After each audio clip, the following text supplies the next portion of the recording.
नमस्कार. TV51च्या या बुलेटिनमध्ये आपलं स्वागत. आपल्या परिसरातील ताज्या बातम्या व चालू घडामोडींचे अपडेट्स आपल्या फोनवर मिळवण्यासाठी TV51च्या YouTube चॅनलला सबस्क्राईब करा. बातम्यांचे नोटिफिकेशन्स मिळवण्यासाठी बेल आयकॉनवर क्लिक करायला विसरू नका. मालेगाव शहरातून मोठी बातमी समोर येत आहे. भक्ष्य आणि पाण्याच्या शोधात बिबट्या थेट शहरात घुसल्याने एकच खळबळ उडाली आहे. गेल्या काही दिवसांपासून कुकाने आणि वडगाव तसेच लेंडाणे शिवारात या बिबट्याचे दर्शन झाल्याचे व्हिडिओ व्हायरल झाले होते.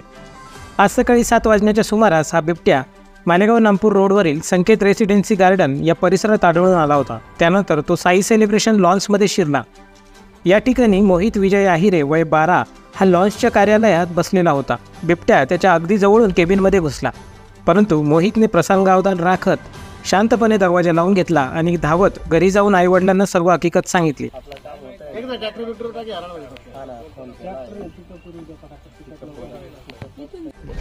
माझं नाव मोहित विजय आयरे आहे. मी ऑफिसात बसलेलो होतो सकाळी.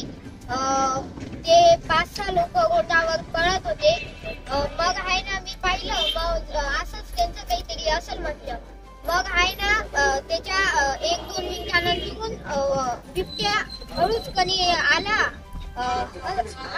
देत होता. मग तो एक असा, मी इथं बसलेलो आणि तो इथून एकदम सरळ गेला. मग मी उतरलो, घाबरून गेलो. मग लगेच दरवाजा लावून परत येऊन घरी गेलो पप्पांकडे. केवढा होता? एवढा होता. त्यानंतर वन विभागाचे कर्मचारी तसेच वडनेर खाकुर्डी पोलीस घटनास्थळी धावत आले. नंतर वन विभागाच्या कर्मचाऱ्यांनी सदर ठिकाणचे शटरही बंद केले. वन विभागाचे अधिकारी खिडकीतून बिबट्या कुठे बसला आहे हे पाहण्याचा प्रयत्न करीत असताना बिबट्याने खिडकीवर पंजाने वार करत काच फोडला. बिबट्या अत्यंत आक्रमक असल्यामुळे धास्ती निर्माण झाली होती, परंतु त्याचे पोट भरलेले असल्यामुळे त्याने मोहितवर हल्ला केला नाही आणि केबिनमध्ये जाऊन शांतपणे झोपून गेला.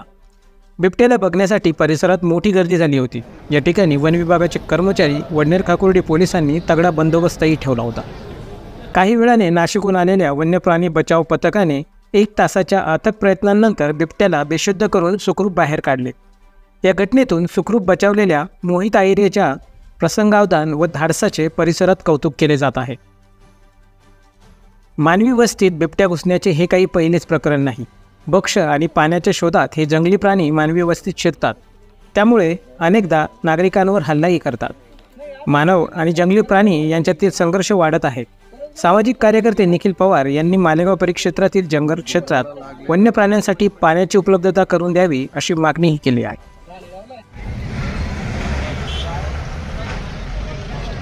मालेगाव शहरालगत साई सेलिब्रेशन लॉन्समध्ये आज सकाळी बिबट्याचं आगमन झालं होतं. संकेत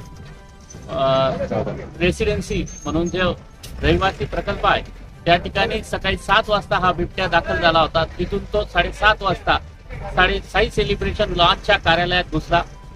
मोहित म्हणून मुलाने प्रसंग अवधान राखून कार्यालयाचा दरवाजा बंद केल्यामुळे हा बिबट्या जागेवर थांबू शकला.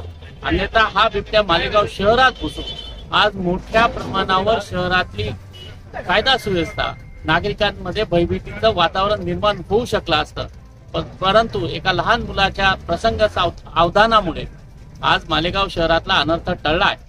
खऱ्या अर्थाने जर एखादा बिबट्या मालेगाव शहराकडे येत आहे तर त्याचं मूळ कारण म्हणजे वनहद्दीमध्ये त्या ठिकाणी त्यांना अन्न पाण्याची व्यवस्था उपलब्ध नसल्यामुळे हा प्रकार घडलेला आहे. मालेगाव तालुक्यातील शिंदवाडी जंगल परिसरात गाळणे ते चिचवे या भागामध्ये 400 हेक्टर जमिनीवर लॅपर्ड सफारी विकसित करावी अशी मागणी गेल्या काही वर्षापासून आम्ही मालेगावकर विधायक संघर्ष समितीतर्फे केली जात आहे. त्या मागणीकडे प्रशासनाने आता गंभीरतेने घेणं गरजेचं आहे. नाशिक, संगमनेर व अमरावती सारख्या भागांमध्ये ज्याप्रमाणे शहरात बिबटे घुसतात तसे मालेगावात घुसायला लागले आहेत. मालेगावातील वन्यजीव प्राणी आणि मानव संघर्ष टाळावा यासाठी सरकारने तात्काळ पावलं उचलावीत अशी मागणी आपल्या माध्यमातून महाराष्ट्र शासनाला करू इच्छितो.